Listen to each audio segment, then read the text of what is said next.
আজকে রান্না করতেছি মুরগির মাংস, আলু দিয়ে, দেশি আলু দিয়ে, নতুন আলু আছে না ওগুলো দিয়ে। এই যে মুরগিটা ভেজে নিচ্ছি। আসলে মুরগিটা না ভাজলে না, মানে যেহেতু মানে ফার্মের মুরগি একটা মানে এরকম যেন একটা মানে রান বের হয় অন্ধ হয়ে। এই জন্য আমি কী করি সবসময় মানে ভেজে রান্নার চেষ্টা করি। দেন এখানে আছে দেশি আলু, ছুইলা রাখছি আর কি, দেশি আলু। আমি মশলাটা ভালো করে কষাই, কারণ মশলার আদা রসুনের একটা গন্ধ আছে, বুঝছেন? ওইটা যদি থাকে তাহলে মানে রান্নার একটা কীরকম আস্তে আস্তে গন্ধ করে, সেজন্য মশলাটা ভালো করে কষাই নিই। মশলাটা কষানো হয়ে গেছিলো, দেন আমি আলুটা দিয়ে দিচ্ছি। আলুটা আগে দিচ্ছি কারণ যেহেতু মাংসটা একটু ভালো করে ভাজছি, সেখানে যেহেতু ফার্মের মুরগি না খুব নরম থাকে। তারপর দেখা গেলো কি মানে ভেঙে গেলো আর কি এরকম।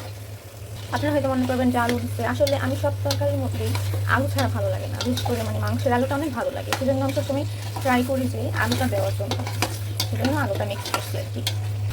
আমার কিন্তু আলুটা কষানো হয়ে গেছে, দেন আমি মুরগির মাংসটা এখানে দিয়ে দিলাম।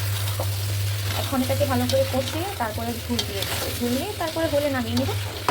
এই যে দেখেন রান্না ডান হয়ে গেছে। সো আমার রান্নাটা শেষ, দেখেন কত সুন্দর একটা কালার আসছে তরকারিটায়। আসলে লাস্টে কী হয়েছিল জানেন, ভাজা গুঁড়া আছে না ওইটা একটু ছড়াই দিচ্ছি, কারণ লাস্টে দেখা গেল যে ভাজা গুঁড়াটা দিলে তারপর তরকারির কালারটা সুন্দর হয় এবং খেতেও মজা লাগে, মানে একটা সুন্দর একটা জিরার একটা স্মেল আসে, মানে ভাজা জিরার একটা স্মেল আসে। আসলে আমি সুন্দর দিচ্ছি।